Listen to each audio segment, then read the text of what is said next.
नमस्कार, स्वागत आहे तुमचं या कार्यक्रमात ज्याचं नाव आहे आरोग्य संपदा। मी तुमचा सूत्रसंचालक डॉक्टर आदित्य पुरुषोत्तम इंदानी।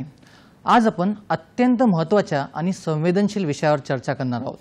प्रेक्षको, स्त्रीसाठी आई होणे हे तिच्या आयुष्यातला मुख्य टप्पा असतो, पण आजही जगभरात अनेक स्त्रिया गरोदरपणात किंवा प्रसूती दरम्यान मृत्यू पावतात। दुःखाची गोष्ट अशी की हे अनेक मृत्यू आपल्याला टाळता येण्यासारखे असतात। खरं तर प्रसूती दरम्यान गरोदर असताना काळजी घेणे खूप आवश्यक आहे। याच पार्श्वभूमीवर किंवा महिलांना उपचार मिळवण्यासाठी आणि मातृमृत्यू कमी करण्यासाठी राष्ट्रीय सुरक्षित मातृत्व दिन साजरा केला जातो। तर आजचा आपला चर्चा विषय तुम्ही बरोबर ओळखलाच असेल, या प्रकारे आहे राष्ट्रीय सुरक्षित मातृत्व दिन 11 एप्रिल।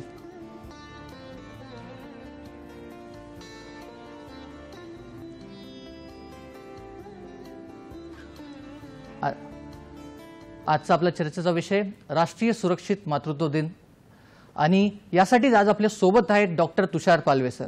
सर, स्वागत आहे तुमचं या कार्यक्रमात। सरांची माहिती थोडक्यात याप्रमाणे आहे। डॉक्टर तुषार पालवे, ज्यांचं नाव स्त्रीरोग क्षेत्रात आदराने घेतलं जातं, ते सध्या मेडिकल सुपरिटेंडेंट म्हणून कामा आणि अल्ब्लेस हॉस्पिटल येथे कार्यरत आहेत। त्यांना क्लिनिकल क्षेत्रात 21 वर्षांपेक्षा अधिक अनुभव आहे। त्यांनी 15,000 पेक्षा अधिक ऑब्स्टॅटिक डिलिव्हरीज, 10,000हून अधिक मेजर गायनेकोलॉजिकल सर्जरीज आणि 1,000हून अधिक लॅप्रोस्कोपिक सर्जरीज यशस्वीरित्या केल्या आहेत।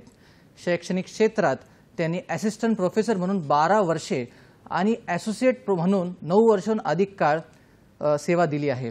MUHS अंतर्गत ते पोस्ट ग्रॅज्युएट आणि अंडर ग्रॅज्युएट टीचर तसेच एक्झामिनर आणि NMC असेसर म्हणून काम पाहतात। प्रशासकीय अनुभवाच्या दृष्टीने ते medical superintendent, head of unit 17 वर्षांहून अधिक काळ, तसेच विविध महत्त्वाच्या कमिटीज जसं की medico legal, purchase, ICTC, STI, RTI व डिव्हिजनल ट्रान्सप्लांट कमिटीचे सदस्य किंवा अध्यक्ष आहेत। त्यांच्या उल्लेखनीय कार्यामुळे त्यांना 25 पेक्षा जास्त अवॉर्ड्स मिळाले आहेत, ज्यात महाराष्ट्र गौरव, कोविड वॉरियर आणि बेस्ट गायनेकोलॉजिस्ट यांचा समावेश आहे। त्यांनी सरकारी क्षेत्रात पहिले IVF म्हणजे इन विट्रो फर्टिलायझेशन सेंटर सुरू करून एक महत्त्वपूर्ण पाऊल उचलले आहे। तसेच ऑब्स्टॅटिक HDU, NICU, PICU आणि रेडिएशन सेंटर यासारखी केंद्रे उभारून रुग्णसेवेत मोठे योगदान दिले आहे। तर असे बहुगुणी डॉक्टर आज आपल्या सोबत आपल्या स्टुडिओमध्ये उपस्थित आहे। तर चला आपण कार्यक्रमाला सुरुवात करूया। सर, माझा पहिला प्रश्न तुमच्यासाठी असा आहे, राष्ट्रीय सुरक्षित मातृत्व दिन साजरा करण्यामागचा उद्देश काय आहे? नॅशनल सेफ्टी मदरहुड डे किंवा राष्ट्रीय मातृत्व सुरक्षा दिन हा साजरा केला जातो तो 11 तारखेला, 11 एप्रिलला। 11 एप्रिल का कारण आहे? 11 एप्रिल हा आहे बर्थडे आहे कस्तुरबा गांधी यांचा बर्थडे किंवा जन्मदिवस। त्या दिवशीच का साजरा केला जातो? कारण की कस्तुरबा गांधी यांनी वुमन एम्पॉवरमेंट किंवा वुमन स्त्रीचं शिक्षण, त्यांचं एज्युकेशन, जॉबसाठी बरेच कार्य केलं आहे, म्हणून त्या दिवशी आपण साजरा केला जातो। पण मातृत्व दिन का साजरा केला जातो? ही जी प्रथा आहे ती चालू केली WRAI यांनी, white ribbon association of India. यामध्ये 1800 NGOज इन्व्हॉल्ड आहेत आणि जो कारण आहे किंवा जे कारण आहे ते आहे मॅटर्नल मॉर्टॅलिटी रेट किंवा रेशो। मॅटर्नल मॉर्टॅलिटी रेशो हा असतो एक आकडा की दर 1 लाख जन्मामध्ये किती मातृमृत्यू होतात। तर तो पहिले म्हणजे 2000च्या आसपास त्याचा रेशो होता अप्रॉक्सिमेटली 200 ते 300 आणि आता तो कमी करत आपण 80 पर्यंत आणलाय। 2023 मध्ये भारतामध्ये 18 ते 19,000 मातामृत्यू झालेले आहेत, तरी सुद्धा तो जास्तच आहे। आपण वर्ल्डमध्ये किंवा पूर्ण जगात जर एखाद्या कंट्रीमध्ये त्याचे पॅरामीटर जेव्हा मोजतो तर त्याचे 2 रेशो मोजले जातात। एक असतो मॅटर्नल मॉर्टॅलिटी रेशो आणि दुसरा असतो पेरेंटल मॉर्टॅलिटी रेशो किंवा निओटल मॉर्टॅलिटी रेशो। तर त्याच्या स्तरवरून ते आपण ठरवतो की कंट्री डेव्हलप आहे का डेव्हलपिंग आहे। तर आपल्या देशामध्ये जो रुरल एरिया आहे तिकडे अजूनही हा रेशो जास्त आहे आणि तो आपल्याला कमी करायचा आहे। त्याचे बरेचसे गोष्टी आपण त्यात साध्य करणार आहोत। म्हणजे पहिलं म्हणजे प्रसूतीपूर्व सेवा आणि प्रसूतीच्या काळची सेवा, मातामृत्यूचं प्रमाण कमी करणं, निओटल मॉर्टॅलिटीचं प्रमाण कमी करणं आणि मातांना सुरक्षित करणं हे त्याचे मेन उद्देश आहेत। सुंदर सर, सुरक्षित मातृत्व म्हणजे नेमकं काय? सुरक्षित मातृत्व म्हणजे सुरक्षा म्हणजे फक्त हे नाही की सिक्युरिटी प्रोव्हाइड करणं. सुरक्षेचे प्रकार आहेत. त्याच्यामध्ये आर्थिक सुरक्षा, आरोग्याची सुरक्षा, सामाजिक सुरक्षा आणि कुटुंबामध्ये सुरक्षा, या 4 प्रकारच्या गोष्टी आहेत. आर्थिक सुरक्षामध्ये तिला आर्थिक मदत प्रोव्हाइड करणं, तिला आपण निरनिराळ्या योजना त्यांना मदत प्रोव्हाइड करत असतो. आरोग्याची सुरक्षा म्हणजे आपण जिथेही प्रेग्नंट महिला असेल किंवा गर्भधारण झालेली स्त्री असेल त्यांच्यापर्यंत आपण आरोग्य फॅसिलिटीज प्रोव्हाइड करणं गरजेचं आहे. तिसरी गोष्ट सामाजिक किंवा सोशल, म्हणजे समाजामध्ये अंडरस्टँडिंग पाहिजे, की सामाजिकता पाहिजे की ही स्त्री प्रेग्नंट आहे तर तिच्यासाठी आपण एक्स्ट्रा केअर करायची गरज आहे, ती सामाजिक सुरक्षा. आणि चौथी म्हणजे त्या कधी कधी स्त्रियांवर डोमेस्टिक व्हायलन्स केला जातो, त्यांना नको ती कामं करावं लागतात किंवा पारंपरिक काही गोष्टी असतात किंवा मिसअंडरस्टँडिंग असतात त्याच्यामुळे त्यांना त्रास होतो, तर त्या अवॉइड करणं, या सगळ्या गोष्टींमध्ये आपण काउंट केलं तर सुरक्षित मातृत्व म्हटलं जातं. बरोबर. सर, गरोदर महिलांनी प्राथमिक कुठली काळजी घेतली पाहिजे? म्हणजे त्यांना आता कळालं आहे की आता ते प्रेग्नंट आहे, तर त्यानंतर ती काळजी कशी सुरू होते? आता प्राथमिक हा जो प्रश्न आहे, प्राथमिक काळजी म्हणजे प्रायमरी केअर त्यांनी जेव्हा त्यांना कळतं की त्या प्रेग्नंट आहेत आपण त्यांनी ती करावी. म्हणजे मी डॉक्टर नात्याने म्हणत नाही की पण घरी असताना त्यांनी काय काळजी घ्यावी. तर पहिली गोष्ट म्हणजे आपण जेव्हा कळतं की आज आपली पाळी चुकली आहे आणि 7 दिवस गेले, तर आजकाल युरिन प्रेग्नन्सी टेस्ट असते, ती युरिनमध्ये आपण चेक करतो, ती कुठेही अवेलेबल असते, ती घरी करू शकतो. आपल्याला कळलं की त्याच्या 2 लाईन आल्या तर प्रेग्नंट आहोत, तर पहिलं आपली जी गोष्ट आहे ती आपण डॉक्टर जाऊन भेटावे. तर डॉक्टरना का भेटावे? कधी कधी आपल्याला कळत नाही ते एक्टोपिक प्रेग्नन्सी का ट्विन प्रेग्नन्सी का सिंगल प्रेग्नन्सी, त्यासाठी सोनोग्राफीची गरज असते. तर मेनली आपल्याला डॉक्टरांना भेटण्याचं गरजेचं आहे, ते पहिली गोष्ट. दुसरे म्हणजे पोषक आहार.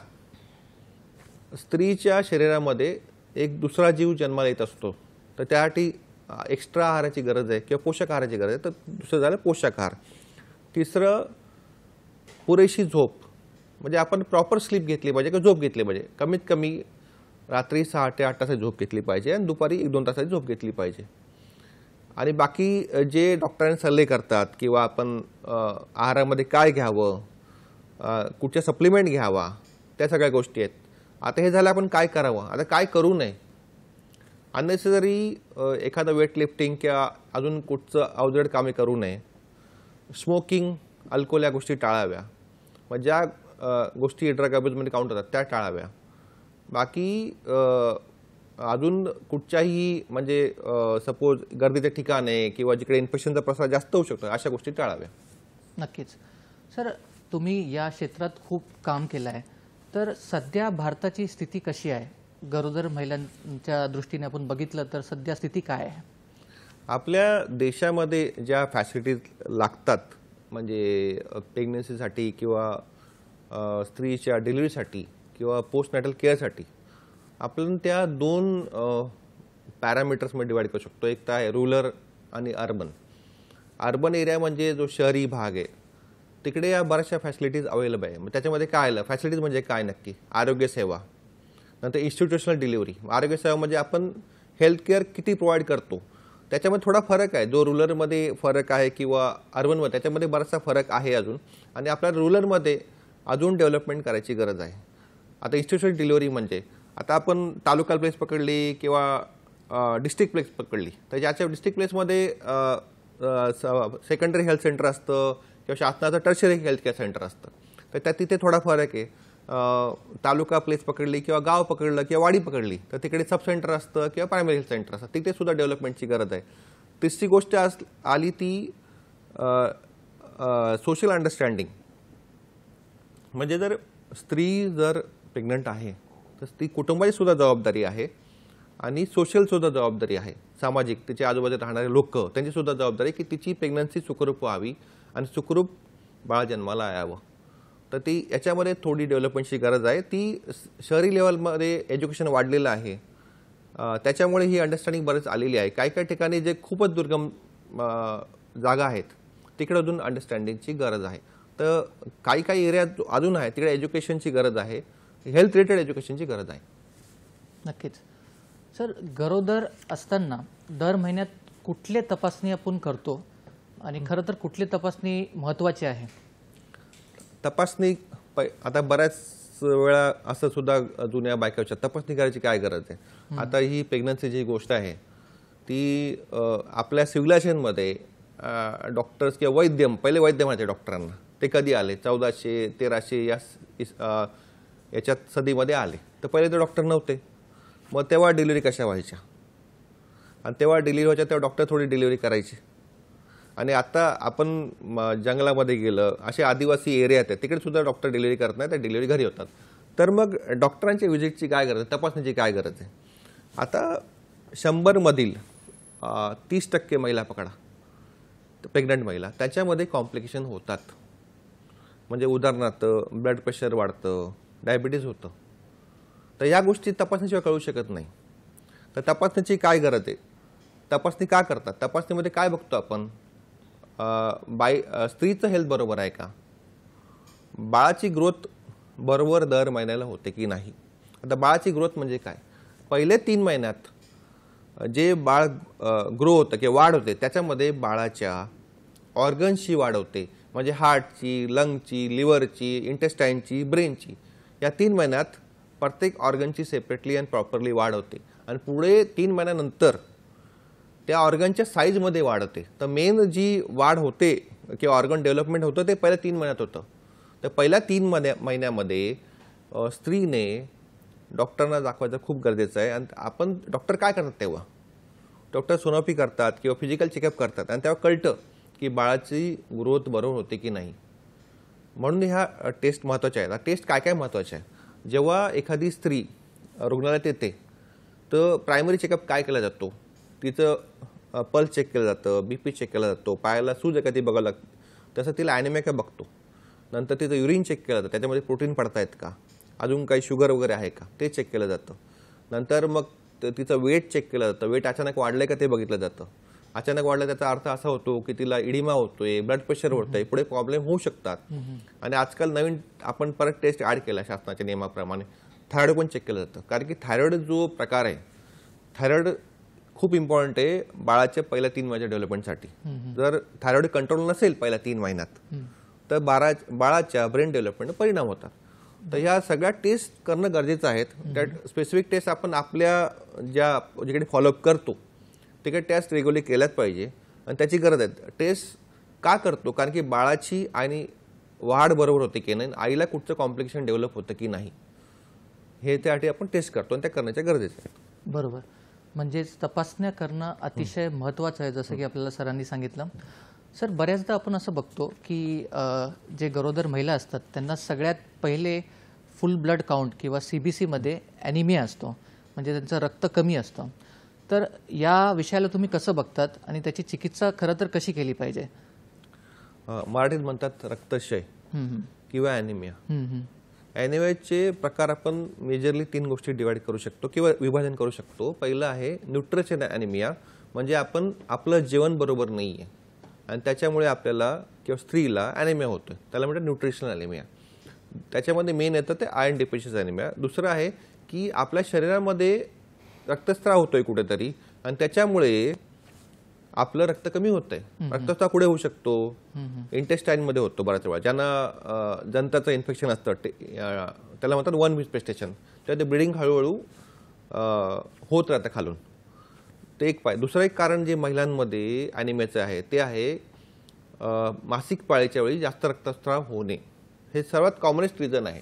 त्याच्याकडे दुर्लक्ष केलं जातं बऱ्याच ठिकाणी रुरल एरियामध्ये. आणि त्याचं हळूहळू हिमोग्लोबिन, नॉर्मल जो हिमोग्लोबिन असतो तो 10 किंवा 10च्या वर पाहिजे, पण तो बऱ्याचशा महिला जेव्हा इन्सुलिन करायला येतात त्याचं प्रमाण 8, 7, 6 असतं. पण हा ॲनिमिया जो झालेला असतो तो वेळेवर, म्हणजे बराच वेळ पिरियड घेऊन झालेला असतो, त्यामुळे त्याचे सिम्पटम्स हळूहळू यायला लागतात. तिसऱ्या प्रकारचा जो ॲनिमिया आहे त्या ॲनिमियामध्ये जेव्हा रेड ब्लड सेल किंवा RBC तयार होतात, त्यातलं जे हिमोग्लोबिन असतं ते प्रोडक्शन होतं आणि ते डिफेक्टिव्ह प्रोडक्ट होतं आणि त्याला म्हणतात थॅलेसेमिया किंवा सिकल सेल ॲनिमिया. तो वेगळ्या प्रकारचा ॲनिमिया, पण तो त्याचे लक्षणं युजली किंवा सहसा ते जन्मजात असतात. पण आपण जो रुग्णालयात ॲनिमिया बघितला जातो किंवा जो कॉमनेस्ट ॲनिमिया आहे तो iron deficiency anaemia. Iron deficiency म्हणजे लोह कमी असल्यामुळे होणारा रक्तक्षय किंवा ॲनिमिया. त्याच्यामध्ये काय सिम्पटम्स असतात स्त्रियांना, त्यांना दम लागतो, पायाला सूज येते, चिडचिड होते, मेमरी लॉस किंवा क्षमता कमी होते आणि खूपच जर जास्त झालं म्हणजे त्याची ग्रेड वाढत गेली, हिमोग्लोबिन 6च्या किंवा 5च्या खाली गेला आणि त्या प्रेग्नंट राहिल्या, तर अशा वेळी कार्डियक फेल्युअर, पल्मोनरी इडिमा अशा प्रकारचे आजार येऊ शकतात आणि त्याचा जीव धोक्यात जाऊ शकतो. आणि जर ॲनिमिया आपण कंट्रोल नाही केला डिलिव्हरी व्हायच्या पहिले 9 महिन्याचे जेव्हा संपत येतो आणि डिलिव्हरीची वेळ येते तर तेव्हापर्यंत कमी नाही केला तर डिलिव्हरीच्या वेळी रक्तस्राव होऊन जीव जाऊ शकतो. तर त्याच्यासाठीच आपल्याला रेग्युलर डॉक्टरांची व्हिजिट करणं गरजेचं आहे आणि पहिल्या व्हिजिटमध्येच हिमोग्लोबिन चेक करणं महत्त्वाचं आहे. अगदी बरोबर. तर म्हणजे हिमोग्लोबिन सर्वात महत्त्वाचं आहे, नाहीतर तुम्हाला उपद्रव होऊ शकतात असं सरांनी आपल्याला सांगितलं. सर, ग्रामीण भागात आपण खरं तर बघतो की सुरक्षित मातृत्वासाठी खूप सारी आव्हाने आहेत. तर हे तुम्ही कसं बघतात की कुठले चॅलेंजेस आपण ग्रामीण भागात फेस करतो पहिले तर, आणि दुसरं म्हणजे असं की जेव्हा माझं इंटर्नशिप सुरू होतं, म्हणजे माझे जेव्हा बॉन्ड सुरू होतं तेव्हा मी माझा बॉन्ड कंप्लीट करत असताना बऱ्याचदा बघितलं की आपल्याकडे योजना सगळे आहे, आपल्याकडे फॅसिलिटीज आहे, सोयी सगळे आहे, औषधं आहे, पण ते जनजागृती तेवढ्या प्रमाणात होत नाही किंवा ते योजना लोकांपर्यंत पोहोचत नाही. तर असे कुठले आव्हाने तुम्हाला जाणवतात? ग्रामीण भागात तुम्हाला आता एक उदाहरण देतो. मी मेडिकल ऑफिसर होतो, वैद्यकीय अधिकारी. सुरगाणा तालुका आहे नाशिकमध्ये. सुरगाणा हा ट्रायबल एरिया आहे. पेठ आणि सुरगाणा हा महाराष्ट्रातला ट्रायबल एरिया. तिकडे आम्ही वर्षभर काम केलं. तर त्या एरियामध्ये फक्त जी रुग्णालयाची बिल्डिंग होती किंवा प्रायमरी हेल्थ सेंटर होतं तेवढं फक्त सिमेंटचं होतं आणि बाकी सगळी घरं बांबूची होती. तिकडे फक्त 2 वेळा बस यायची एसटीची, ती सकाळी 9 वाजता आणि संध्याकाळी 5 वाजता. बाकी जीपने ट्रॅव्हलिंग व्हायचं. तर अशा ठिकाणी जिकडे बेसिक लाईफ नीड किंवा बेसिक जीवनाच्या आवश्यक गोष्टी आहेत त्याच पूर्ण होत नाहीत, तर तिकडे प्रेग्नंट स्त्रीला किती पुरेशा फॅसिलिटी मिळू शकतात. तर अशा ठिकाणी काय प्रॉब्लेम व्हायचे. आता तिकडे तो ट्रायबल एरिया होता, जंगल भाग होता, सर्वात जास्त तिकडे पेशंट जे यायचे स्नेक बाईटचे यायचे. तर तिकडे ते रोडच फक्त मेन रोड होता, बाकी सगळ्या छोटे छोटे रोड होते. अशा ठिकाणी जर डिलिव्हरीसाठी आमच्याकडे बाई आणायची तर तिला 2 काठ्यांमध्ये ते झोला बनवायचे, त्याच्यात तिला झोपवायची आणि 2 लकव तिला पकडून आणायचे आमच्या हॉस्पिटलपर्यंत. कधी कधी रस्त्यात येईपर्यंत डिलिव्हरी होऊन जायची ती. अशा बऱ्याच वेळा गोष्टी व्हायच्या. मॅक्झिमम 70-80% तिकडे दाई डिलिव्हरी करायच्या, त्या घरी डिलिव्हरी करायच्या. पण ज्या डिलिव्हरी होत नव्हत्या त्या आमच्याकडे आणेपर्यंत त्यांना 1 दिवस जायचा, कधी कधी खूप लांबून आणायचं असेल तर. म्हणजे मध्ये रस्तेच नव्हते, फक्त एक मेन रोड असायचा. तर अशा हे जे प्रॉब्लेम आहेत तिकडे त्या रूट लेवलला आपल्याला जायची गरज आहे. आणि आता प्रायमरी हेल्थ सेंटरचं जे शासनाने ठिकाण केलंय त्याचं अजून वाढण्याची गरज आहे. तसेच घरोघरी जाऊन आदिवासी एरिया असू दे, ट्रायबल एरिया असू दे, खूप जंगल भाग असू दे, तिकडे प्रत्येक घरात जाऊन त्यांना प्रेग्नंट स्थितीमध्ये काय काळजी घ्यावी, काय काळजी घेऊ नये किंवा काही गोष्टी करू नये त्याचं ज्ञान देणं खूप गरजेचं आहे.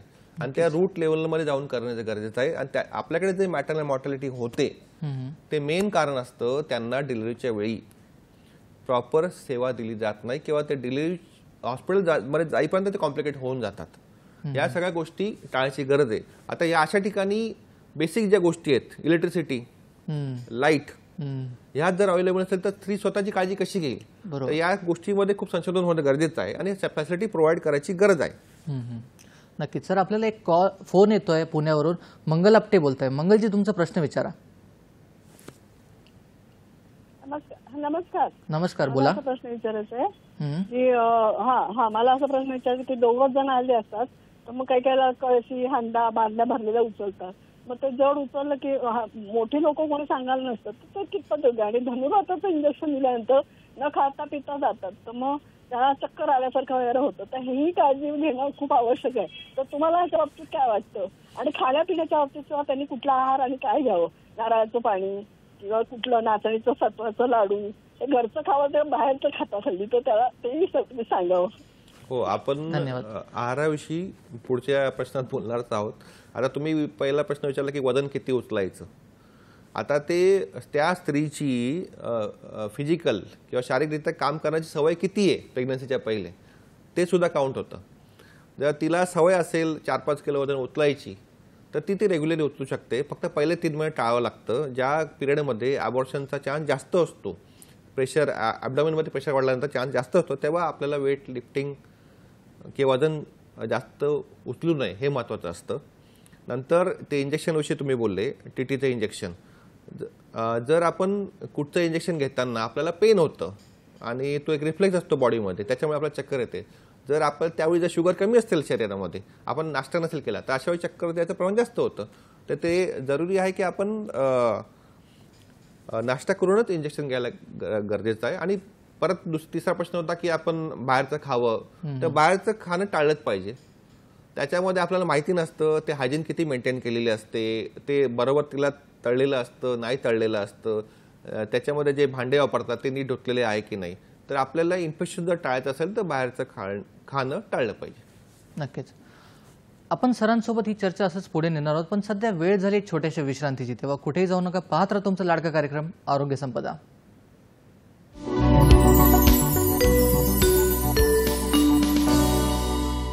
विश्रांतीनंतर परत एकदा स्वागत आहे तुमचं या कार्यक्रमात, ज्याचं नाव आहे आरोग्य संपदा. आणि आज आपण बोलत आहोत डॉक्टर तुषार पालवे सरांसोबत. सर, माझा पुढचा प्रश्न तुमच्यासाठी असा आहे की गरोदर महिलांसाठी तुम्ही आहार व पोषणाबद्दल काय सांगाल? तुम्ही नक्की काय सल्ला द्याल?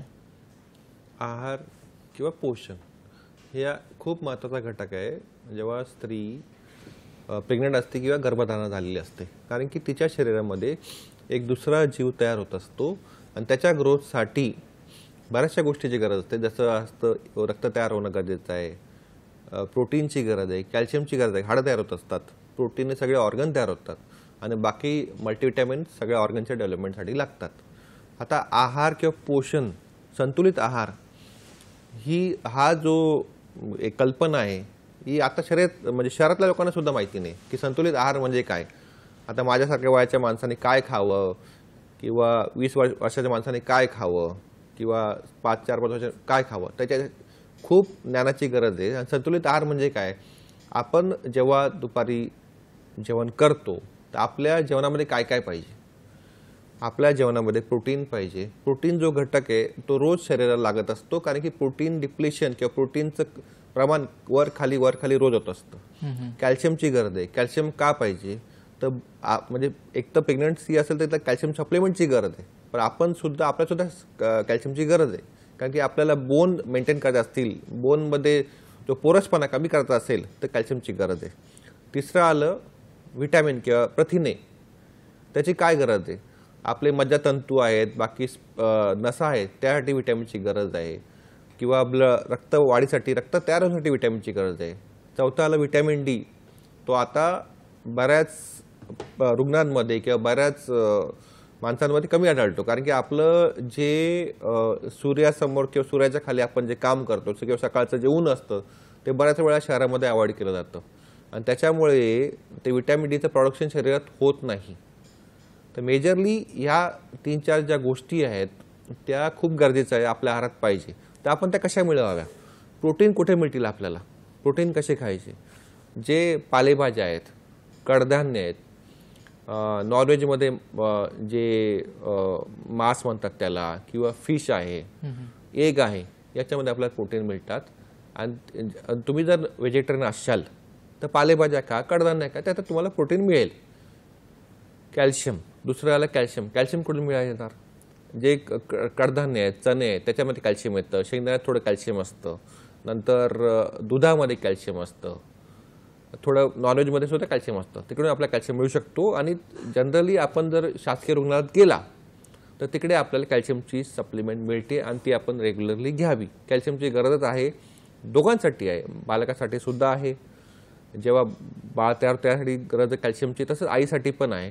आणि नंतर जेव्हा डिलिव्हरी होते त्यानंतर सुद्धा ब्रेस्ट फिडिंग करावं लागतं. आणि त्या ब्रेस्ट फिडिंग करताना जे बाळाला 6 महिने जे त्याला फूड असतं किंवा त्याचं पोषण असतं ते आईवर डिपेंड असतं. 6 महिने बाळ बाहेरचं आपण खायला देत नाही, तर तो आईकडनंच पोषण घेत असतो. तर जे पोषण चालू असतं आईला पहिल्या 9 महिन्यात, ते डिलिव्हरी झाल्यानंतर 6 महिने ते कंटिन्यू करणे गरजेचं आहे. तिसरी गोष्ट आली, आपण मगाशी बोललो ॲनिमियासाठी. तर जो आयन तिला स्वतःसाठी कमी पडतोय ते तर प्रमाण वाढलंच पाहिजे आणि त्याला त्याची गरज बाळासुद्धा आहे.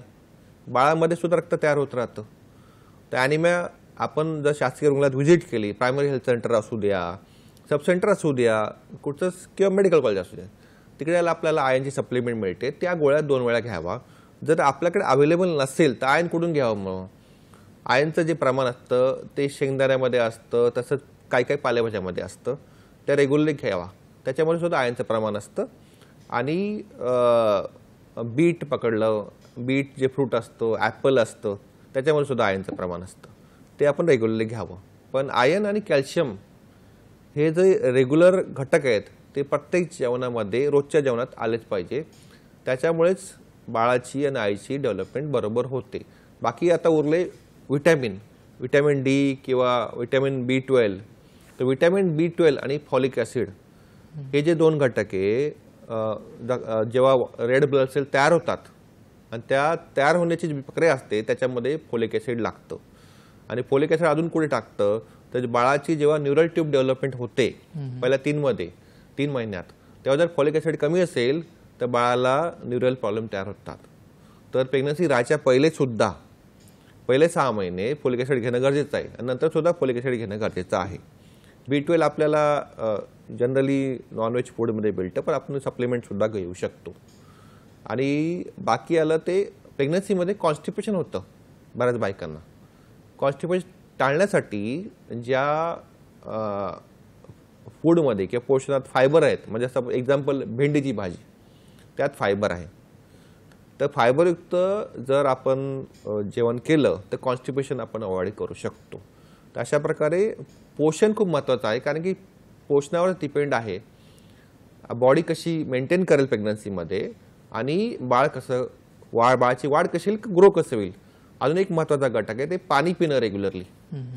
आपण कमीत कमी 1 ते 1.5 लिटर, जनरली 2 लिटर बोलतात, पण थोडी प्रेग्नन्सीमध्ये काय होतं, वॉटर रिटेन्शन किंवा शरीरामध्ये पाणी जमा व्हायला लागतं आणि बाईच्या पायाला सूज येते. तर आपण पाणी प्यावं, म्हणजे दिवसाला 8 ते 10 ग्लास पाणी पिलंच पाहिजे. डिहायड्रेशनसुद्धा कधी कधी होऊ शकतं. जर ती फिमेल वर्किंग असेल, म्हणजे ती असं नाही की घरी राहणारी स्त्री आहे किंवा हाऊसवाईफ आहे, काही फिमेल प्रेग्नन्सीमध्ये सुद्धा काम करतात, ऑफिसला जातात, बाकी लेबर वर्कसुद्धा करतात.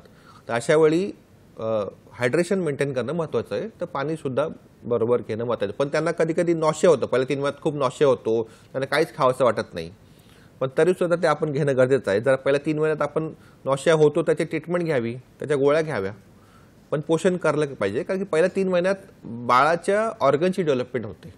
तर पोषण ही खूप महत्त्वाची गोष्ट आहे. नक्कीच. सर, आपल्याला एक फोन येतोय. शिवानंद वसेदार बोलतायत नेपानीवरून. शिवानंदजी, तुमचा प्रश्न विचारा. हा, नमस्कार. नमस्कार, बोला. माझा प्रश्न असा आहे, काही ग्रामीण भागामध्ये महिला जी प्रसूतीसाठी जाणार असतात ते सरकारी हॉस्पिटलची त्या ठिकाणी व्यवस्था नसतो किंवा जाण्या येण्यासाठी व्यवस्था नसतो. तशा वेळी त्यांनी खाजगी हॉस्पिटलमध्ये त्यांनी प्रसूतीसाठी जातात, पण ते गेल्यानंतर त्या ठिकाणी त्यांना सरकार अनुदान वगैरे काय देतात काय, म्हणजे असं फी वगैरे सूट वगैरे मिळू शकते काय? मग त्यांनी कशा प्रकारे काय केले पाहिजे, कागदपत्र म्हणा किंवा काय केलं पाहिजे, तुम्ही काय मार्गदर्शन करा, असा प्रश्न आहे. बरं, धन्यवाद. हो, आपण जो प्रश्न विचारलेला आहे म्हणजे आर्थिक मदत जर शासकीय रुग्णालयाला जवळपास अवेलेबल नसेल तर आर्थिक मदत काय मिळू शकते, तर त्याच्या निरनिराळ्या योजना आहेत. शासन त्या योजना चालू केलेल्या आहेत. तर त्याचा ते पुढील प्रश्नामध्ये ज्या 7-8 प्रकारच्या योजना आहेत त्याच्यात आपण त्याचा उल्लेख केला जाईल. पण बऱ्याच वेळा आता म्हणजे जर आपल्याकडे पैसे नसतील आणि प्रायव्हेट रुग्णालयात गेलो तर महात्मा ज्योतिबा फुले योजना आहेत, त्याच्यामध्ये बऱ्याचशा वेळेस प्रेग्नन्सी कॉम्प्लिकेशन किंवा बाळाचं NICU ॲडमिशन हे कव्हर केलं जातं. त्या ठिकाणी शासनाकडून पैशाची मदत होते. तसंच दुसरी योजना आहे ती आयुष्यमान भारत योजना, त्याच्यामुळे सुद्धा प्रेग्नंट लेडी किंवा NICU ॲडमिशन बाळाचं ते सुद्धा कव्हर केलं जातं. अशा वेळी आपल्याला त्या योजनेमध्ये पहिले रजिस्टर होणं महत्त्वाचं आहे. आपल्याकडे आधार कार्ड आणि रेशन कार्ड पाहिजे. त्याच दोन्ही कागदपत्रावर ते रजिस्ट्रेशन करणं महत्त्वाचं आहे. पण ते पहिले करावं. इमर्जन्सी सुद्धा केलं जातं, पण पहिले केलं असेल तर तुम्ही फायद्याचं होतं. नक्की बरोबर. धन्यवाद शिवानंदजी, तुमच्या प्रश्नाचं उत्तर तुम्हाला मिळालंच असेल. सर, माझा पुढचा प्रश्न तुमच्यासाठी असा आहे की हॉस्पिटल डिलिव्हरी हे का महत्त्वाची आहे? आता हा प्रश्न मी जेव्हा रुरल एरियात काम करायचो म्हणजे ट्रायबल एरियात काम करतात तेव्हा ते सारखे व्हायचे, आम्ही कशाला हॉस्पिटलला येऊ, डिलिव्हरी तर पहिल्यापासून गावाला व्हायच्या, घरात व्हायच्या, हॉस्पिटलची काय गरज आहे, तुम्ही हॉस्पिटलमध्ये आम्हाला त्रास देशाल, पैसे घ्याल आमच्याकडनं. तर असं का? तर मी पहिले पण सांगितलं होतं 100 मधील 70-60 स्त्रियांची डिलिव्हरी नॉर्मल होते, त्यांना काही त्रास होत नाही. पण 20 ते 30% ज्या महिला असतात त्यांना डिलिव्हरीच्या वेळी प्रॉब्लेम होऊ शकतात. ते काय प्रॉब्लेम होतात? कधी कधी बाळाचे ठोके कमी होतात, बाळ जेव्हा जिकडून डिलिव्हरी होते तिकडे अडकलं जातं, कधी कधी महिला डिलिव्हरी झाल्यानंतर खूप ब्लिडिंग होतं, तिचा BP कमी होतो, तिला ICUची गरज पडते. तर हे जे 20-30% आहे ते आपण सांगू शकत नाही कधी कधी कुठच्या स्त्रीमध्ये होईल. तर ती स्त्री जर रेग्युलर फॉलोअप ठेवत असेल डॉक्टरांकडे तर त्यांना ही गोष्टी कळते की या स्त्रीमध्ये कॉम्प्लिकेशन होऊ शकते. म्हणजे एक्झाम्पल उदाहरण देतो, ज्या महिलेचं 3रं बाळ आहे 4थं बाळ आहे अशा वेळी महिलेला डिलिव्हरीनंतर खूप रक्तस्राव होण्याचा चान्स वाढतो, म्हणजे त्याला म्हणतात PPH, पोस्टपार्टम हिमोरेज, बरोबर, ही गोष्ट वाढते. अशा वेळी ती डिलिव्हरी घरी करण्यापेक्षा ती डिलिव्हरी इन्स्टिट्यूट किंवा संस्थेमध्ये करणं खूप महत्त्वाचं आहे, कारण की तिकडे ब्लड अवेलेबल आहे, ICU अवेलेबल आहे, ऑपरेशन थिएटर अवेलेबल आहे. या सगळ्या गोष्टी खूप काउंट करतात कॉम्प्लिकेशन झालं तर. आणि ते कॉम्प्लिकेशन टाळायचं असेल तर आपल्याला इन्स्टिट्यूटमध्ये डिलिव्हरी करण्याचं गरजेचं आहे. आता काही काही गोष्टी आपण घरी मॉनिटर करू शकत नाही किंवा लक्ष ठेवू शकत नाही. जर बाळाचे ठोके कमी होतात ते घरी करणं शक्य नाही आहे, तर त्यासाठी ते मशीन लागतात, जे हॉस्पिटलमध्ये मशिनरी असतात त्याला म्हणतात फिटल मॉनिटर असतं, मल्टीपॅरा मॉनिटर असतं, त्या गोष्टी तिकडे अवेलेबल नसतात, त्या सेकंडरी केअर किंवा टर्शरी केअरला अवेलेबल असतात. तर जी अनकॉम्प्लिकेटेड डिलिव्हरी आहे आपण ती प्रायमरी हेल्थ सेंटरला करू शकतो. पण ज्या कॉम्प्लिकेटेड डिलिव्हरी आहेत त्याच्यामध्ये अजून कॉम्प्लिकेशन इन्व्हॉल्ड आहेत, ब्लड प्रेशर आहे, हार्ट डिसीज आहे, डायबिटीज आहे, अशा वेळी आपण सेकंडरी किंवा टर्शरी लेवलमध्ये डिलिव्हरी करणं महत्त्वाचं आहे. आणि आत्ताच्या काळात जर आपल्याला मॅटर्नल मॉर्टॅलिटी रेट कमी करायचा असेल तर प्रत्येक डिलिव्हरी इन्स्टिट्यूटमध्ये होणं गरजेचं आहे. नक्कीच, बरोबर, अगदी बरोबर. तर जसं की आपल्याला सरांनी सांगितलं, जर उपद्रव असतील तर ते हॉस्पिटलमध्ये डिलिव्हर केलेलं जास्त बरं असतं. तर माझा पुढचा प्रश्न सर तुमच्यासाठी असा आहे की लसीकरणबद्दल तुम्ही काय सांगाल, की गरोदर असताना कुठले लसीकरण खरं तर महत्त्वाचे आहे आणि कुठले लसीकरण हे किती ड्युरेशनमध्ये आपण घेतले पाहिजे? लसीकरण म्हणजेच इम्युनायझेशन. आपण जनरली जेव्हा बाळ जन्माला येतं तेव्हा आपण त्याला पहिले 5 वर्ष आपण इम्युनायझेशन देत जातो, कारण की पुढे होणारे आजार प्रिव्हेंट करण्यासाठी. तर तसंच जेव्हा स्त्री प्रेग्नंट असते, गर्भधारण झालेली असते, तर काही काही इन्फेक्शन आपल्याला अवॉइड करत असतात. म्हणजे पहिलेच्या काळी म्हणजे अराऊंड 60-70 वर्षापूर्वी किंवा या सदीच्या पहिले बऱ्याचशा डिलिव्हरी घरी व्हायच्या. आणि तेव्हा जेव्हा नाळ कापताना कात्री वापरायचे किंवा ब्लेड वापरायचे, त्याच्यामुळे एक आजार व्हायचा, त्याला म्हणतात टिटॅनस. तर टिटॅनस जो आजार आहे त्याची ट्रीटमेंट म्हणजे तो झाला, इन्फेक्शन तसं झालं तर त्याचा मॉर्टॅलिटी रेट 100% खूप जास्त आहे आणि तो कंट्रोल करणं आत्ताच्या सुद्धा ICU मध्ये अवेलेबल नाही. तर अशा वेळी आपण त्याचं इम्युनेशन घेणं महत्त्वाचं आहे. त्याला म्हणतात वॅक्सिन. आपण खूप वेळा ऐकलं असेल, आपल्याला कुठे मार लागला, काय लागलं, आपण वॅक्सिन घेतो TT. आता जे वॅक्सिन आपण इम्युनेशनमध्ये टाकलंय त्याला म्हणतात TD, टिटॅनस प्लस डिप्थेरिया. म्हणजे एक खोकल्याचा आजार असतो, इन्फेक्शनचा आजार, तो पण आपण कव्हर केला, त्याला म्हणतात TD. पहिले TT म्हणायचे, आता TD म्हणतात. ते कधी घ्यायचं? आता सपोज आपल्याला कळलं की 3 महिन्याचा प्रेग्नन्सी आहे, 4 महिन्याचा प्रेग्नन्सी आहे, तर आपण ती 4थ्या महिन्यात घ्यायचा पहिला डोस आणि दुसरा डोस महिनाभर झाला, 1.5 महिना झाला, दुसरा डोस घ्यायचा. हे गरजेचं आहे. आता वॅक्सिनचे प्रकार असतात. एक असतं लाईव्ह वॅक्सिन, एक असतं डेड वॅक्सिन आणि एक अटेन्युएटेड वॅक्सिन. तर लाईव्ह वॅक्सिन किंवा अटेन्युएटेड वॅक्सिन आपण जनरली प्रेग्नन्सीमध्ये टाळतो. डेड वॅक्सिन घेऊ शकतो. पण कुठचे वॅक्सिन घ्यायचे नाही घ्यायचे, आपण आता जनरली फक्त इन्फ्लुएन्झा वॅक्सिन देतो कधी कधी आणि TD देतो. आणि कोविड मध्ये होता कोविड, तर तेव्हा आपण कोविडचं वॅक्सिन द्यायचो. पण आता तो एरिया डिसाईड करतं आपण कुठच्या एरियात राहतो, कुठचे आजार तिकडे जास्त प्रॉमिनंट आहेत, मग कधी कधी त्या ठिकाणी आपल्याला त्या वॅक्सिन घ्यायची गरज पडते. पण ते वॅक्सिन घेणं गरजेचं आहे, कारण की ते फ्युचरमध्ये ते आजार प्रिव्हेंट करतं.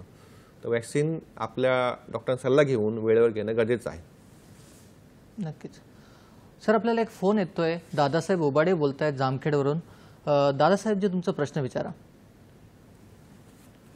नमस्कार. नमस्कार. बोला. माझा असा प्रश्न आहे की लहान मुलांची वाढ होत नाही, ते निरोगी दिसत नाहीत, कुठंतरी त्यांचं कुपोषण झाल्यासारखं दिसतं. तर असं होऊ नये आणि त्यांची वाढ चांगली झाली पाहिजे आणि त्यांचं कुपोषण नाही झालं पाहिजे यासाठी कोणता आहार दिला पाहिजे आणि त्यांची कशी काळजी घेतली पाहिजे याबद्दल सांगा. हो, कुपोषण. बोला सर. हा, कुपोषण म्हणजे त्याला जो मेडिकल वर्ड आहे PEM, प्रोटीन एनर्जी मालन्यूट्रिशन. अशा स्थितीमध्ये बाळाला दोन्ही गोष्टी कमी पडतात त्याच्या जेवणामध्ये. प्रोटीन कमी पडतंय, कार्बोहायड्रेट कमी पडतंय, कॅल्शियम कमी पडतंय. असे बाळांचं जे आपण बघतो, आपण जर त्यांना ऑब्झर्व केलं तर कसे असतात, त्यांचे केस कमी झाले असतात, केसांचा कलर भुरका झालेला असतो, ते थोडे पांढरे दिसतात, त्यांचं पोट फुगलेलं दिसतं, त्यांचे पाय थोडेसे वाकडे झालेले असतात. त्याला म्हणतात PEM. ते बॅलन्स डाएट घेतलं किंवा संतुलित आहार घेतला तर हे प्रमाण कमी होऊ शकतं. पण जे आता जर सपोज तर PM म्हणून डायग्नोसिस झाला त्याचा किंवा ते लेबल करण्यात आलं, त्याची पुढे ट्रीटमेंट करण्यासाठी 6 महिने ते वर्षभर जातो. आणि अशा वेळी आपण मागे मी आहार सांगितला की प्रोटीन कशामध्ये मिळतं, कॅल्शियम कशात मिळतं, हे दोन्ही गोष्टी जर पूर्ण केल्या तर आपण हा PEM जो प्रकार आहे तो अवॉइड करू शकतो. आणि शासनाच्या बऱ्याचशा योजना आहेत कुपोषण प्रिव्हेंट करण्यासाठी. त्याच्यामध्ये सुद्धा अशा ज्या वर्कर असतात ते घरोघरी जाऊन त्यांना आहार देत असतात. आणि शाळेमध्ये सुद्धा आपण आजकाल दुपारचं जेवण चालू केलेलं आहे. त्याच्यामुळे या गोष्टींमुळे कुपोषण प्रिव्हेंट करण्यासाठी आपण खूप प्रयत्न करत आहोत. नक्कीच, धन्यवाद. आपण सरांसोबत ही चर्चा असंच पुढे नेणार आहोत, पण सध्या वेळ झाली एक छोट्याशा विश्रांतीची. तेव्हा कुठेही जाऊ नका, पाहत राहा तुमचा लाडका कार्यक्रम आरोग्य संपदा.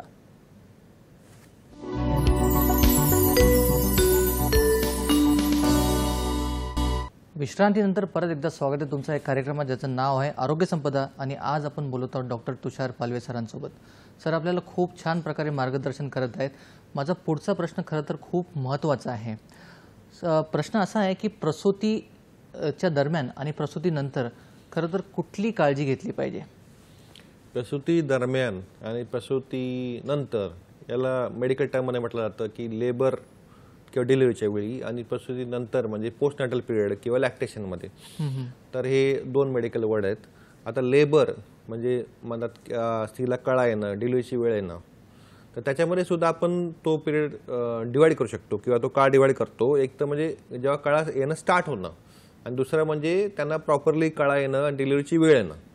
त्याच्या मेडिकल टर्ममध्ये त्यात 3-4 स्टेजेस असतात. जो पहिली जी स्टेज आहे म्हणजे त्यात त्यांना रेग्युलर किंवा कॉन्ट्रॅक्शन येत नाही किंवा कळा येत नाही, तर थोड्या थोड्या कळा यायला चालू होतात आणि हळूहळू त्या रेग्युलर होतात. रेग्युलर झाल्या म्हणतात त्यांना ते ॲक्टिव्ह फेज म्हणतात. आता ज्या स्त्रीचं पहिली डिलिव्हरी आहे तर हा जो पिरियड असतो तो 18 ते 24 तासामध्ये काउंट होतो. तर तेवढा पिरियडचा असतो आणि जो म्हणजे कळा येईपर्यंत डिलिव्हरीपर्यंत. आणि ज्या स्त्रीची दुसरी किंवा तिसरी डिलिव्हरी आहे तो हा जो पिरियड असतो तो अप्रॉक्सिमेटली 8 ते 12 तासाचा असतो. तर ह्या जनरली त्रास जो होतो महिलेला, तर पहिल्या डिलिव्हरीला खूप त्रास होतो. त्या कळा सहन करणं, त्याचं पेन सहन करणं ती सवय नसते. जर एखाद्या स्त्रीला फिजिकल कामाची कंटिन्युअस सवय असेल तर युजली त्या कळा सहन करतात, ती थोडी सवय असते.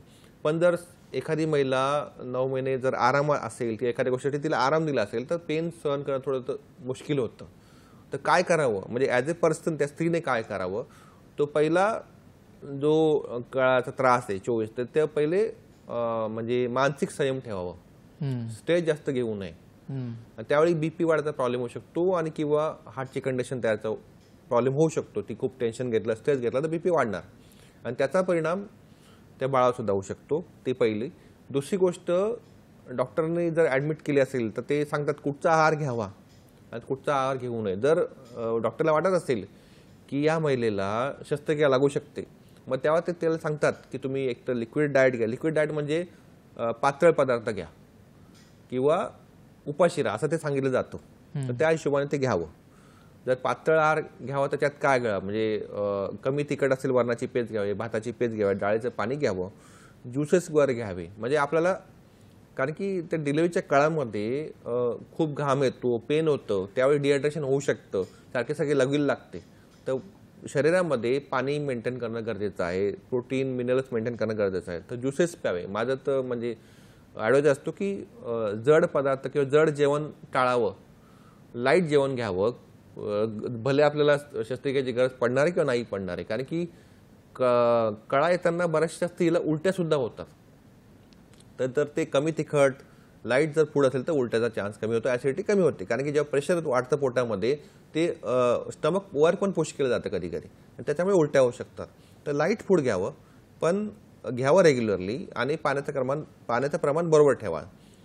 ही झाली प्रसूतीच्या वेळेची स्त्रीने घ्यायची काळजी. बाकी जी ट्रीटमेंट, मेडिकल ट्रीटमेंट असते ते डॉक्टर किंवा सिस्टर देत असते कंटिन्युअसली.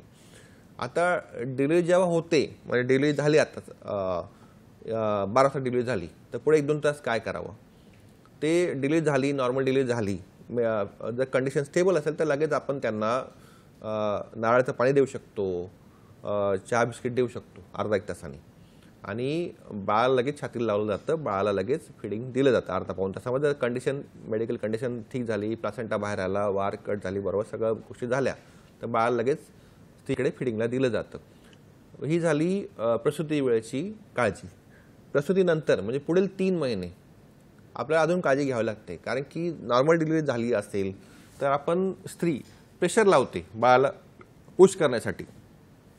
जेव्हा ती प्रेशर लावते, ज्या पेल्विक किंवा जो ओटीपीटीचा भाग असतो तिकडे प्रेशर आलेलं असतं, तिकडच्या लिगामेंट्स आहेत, गर्भाशय आहे, ते खाली पुश झालेलं असतं.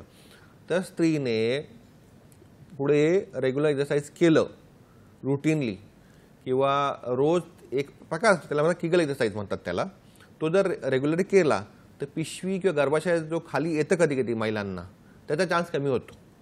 महिलांमध्ये आजार असतोय की गर्भाशय खाली येणं, तो जर प्रिव्हेंट करायचा असेल तर पहिल्या 3 महिन्यामध्ये डिलिव्हरीनंतर हा एक्सरसाइज करणं महत्त्वाचं आहे. त्याला म्हणतात किगल एक्सरसाइज. आपण तुम्ही गुगलला शोधलं तर तुम्हाला मेल कसा करायचा असतो तो. पुढच्या 3 महिन्यामध्ये डिलिव्हरीनंतर शरीरामध्ये प्रोटीन कमी झालेलं असतात, कॅल्शियम कमी झालेलं असतं, आणि तिला परत फिडिंग करायचं असतं बाळाला 6 महिने. तर फिडिंगमध्ये जे दूध येतं, जे सगळे घटक येतात ते आईकडनंच येतात.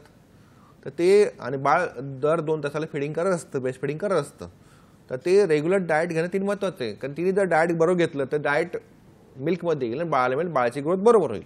तर पुढील 6 महिने काळजी घ्यावी लागते. आणि जी सप्लिमेंट चालू केलेली असते प्रेग्नन्सीच्या पहिले, आयर्न, कॅल्शियम, मल्टीव्हिटॅमिन, त्या पुढे 6 महिने कंटिन्यू करायच्या. नक्कीच.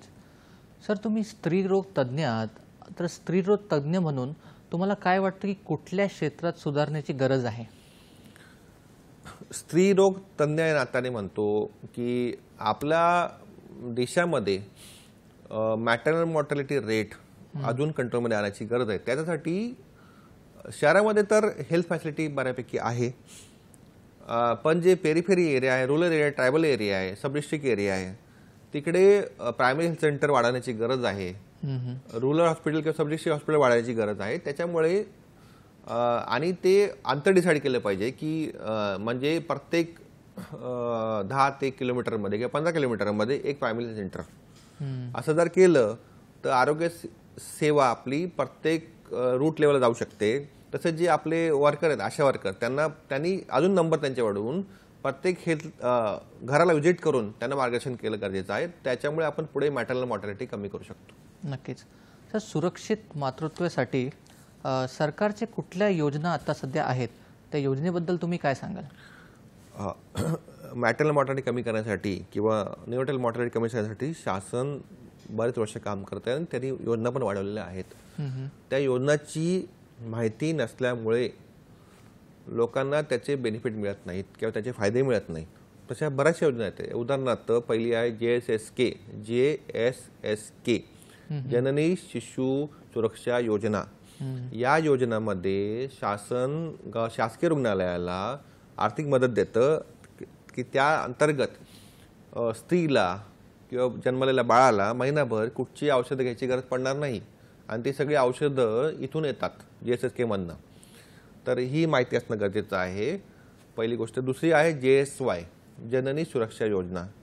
या योजनेमध्ये महिलेला शासन 600 रुपयाची मदत प्रोव्हाइड करतं. त्याच्यामुळे तिला जो लागणारा आहार आहे तो विकत घेऊ शकते, आणि बऱ्याचशा रूरल रुग्णालयात ही अवेलेबल आहे. पण ही योजना प्रायमरली आता तरी रूरल शासकीय रुग्णालयात अवेलेबल आहे. तिसरी योजना आहे प्रधानमंत्री मातृत्व वंदन योजना. त्याच्यामध्ये आपण प्रेग्नंट महिलेला 5,000 रुपयाची मदत करतो. त्याच्यामध्ये पहिली जी मदत असते ती पहिल्या विजिटला 1,000 रुपये देतो, पुढच्या सबस्क्रिप्शन विजिटला 2,000 रुपये देतो. म्हणजे तिला थोडीशी आर्थिक मदत होऊ शकते.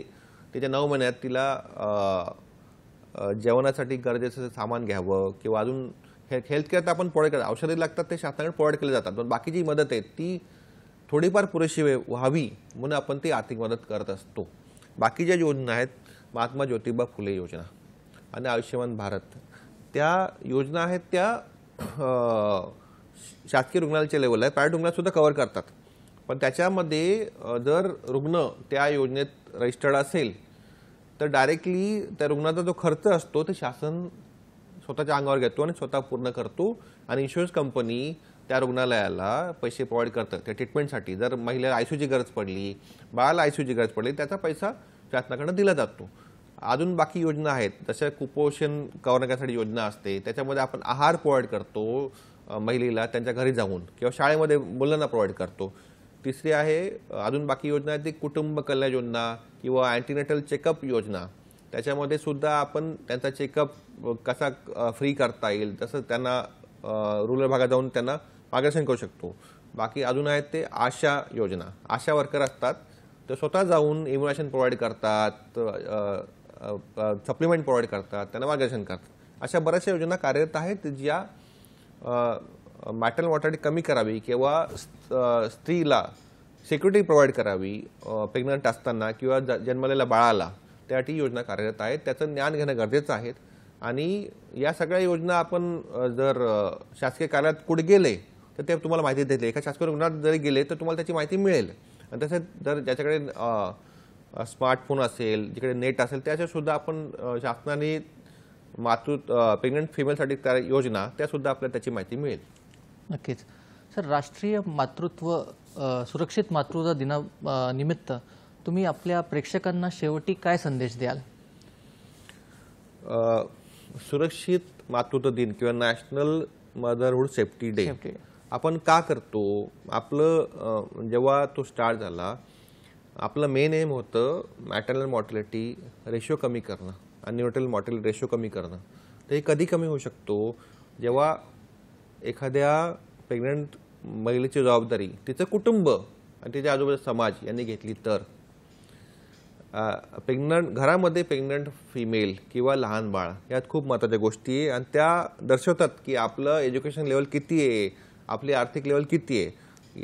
ह्या दोन जे घटक आहेत कुटुंबामध्ये त्यांना प्रॉपर सिक्युरिटी दिली पाहिजे. सिक्युरिटी म्हणजे फायनान्शियल सिक्युरिटी नाही, सगळ्या प्रकारची सिक्युरिटी, सामाजिक सिक्युरिटी, फायनान्शियल सिक्युरिटी, आर्थिक आणि बाकी जनरल सिक्युरिटी. तर ह्या दिला तर पुढे आपली जनरेशन जी तयार होणार आहे ती हेल्दी राहील, निरोगी राहील आणि पुढे येणारी जनरेशनच तीच या देशाला किंवा देशाचं काम बघणार आहे. तर प्रेग्नंट महिलेची काळजी आणि जबाबदारी तिच्या कुटुंबाने आणि समाजाने घेणं गरजेचं आहे. धन्यवाद सर, तुम्ही इथे आलात आणि आमचं एवढं चांगल्या प्रकारे मार्गदर्शन केलं. आम्हाला प्रसूतीबद्दल, गरोदर असताना होणाऱ्या उपद्रवाबद्दल, बाकी आहाराबद्दल, पोषणाबद्दल खूप चांगल्या प्रकारे मार्गदर्शन केलं. तर तुमचे खूप खूप आभार. आणि तुमच्यासाठी असेच नवनवीन चर्चासत्र आपण सुरू ठेवू. पण सध्या वेळ झाली तुमचा निरोप घेण्याची. चर्चेतील माहिती तुमच्या दैनंदिन जीवनात नक्कीच उपयोगी पडेल आणि आरोग्याच्या दृष्टीने तुम्हाला याचा फायदा होईल ही अपेक्षा. तर प्रेक्षको, योग्य सल्ला द्या, योग्य सल्ला घ्या, स्वस्थ रहा, मस्त रहा. नमस्कार.